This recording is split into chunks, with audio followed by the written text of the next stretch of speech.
எண்களுக்கு இடையே உள்ள தர்க்கவியல் தொடர்பை கொண்டு விடுபட்ட எண்ணை கண்டுபிடிக்க. கொடுக்கப்பட்டிருக்க எண்களை பாருங்க. மேல கொடுத்திருக்க நம்பர் ரொம்ப சின்னதா இருக்கு, கீழே இருக்கிற நம்பர் பெருசா இருக்கு.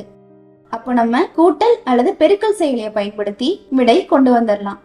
ஆனா இங்க மேல கொடுத்திருக்க நம்பரை விட கீழே கொடுத்திருக்க நம்பர் ரொம்பவே பெருசா இருக்கு. அப்போ அந்த எண்களை நம்ம வர்க்கப்படுத்தினதுக்கு அப்புறமா கூட்டலோ பெருக்கலோ பண்ணா நமக்கு விடை கிடைச்சிரும். இந்த முறையை பயன்படுத்தி கணக்குகளை எப்படி போடுறது அப்படிங்கறத மேம் இப்போ சொல்லி தருவாங்க.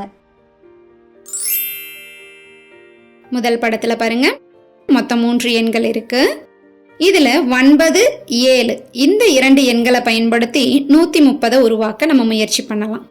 அப்ப ரொம்ப சிறிய எண்களா இருக்கு. இதை பயன்படுத்தி 130 உருவாக்கணும் அப்படிங்கும்போது இங்க வர்க்க எண்களை எடுத்துக்கலாம். 9 வர்க்கம் 81, 7 வர்க்கம் 49.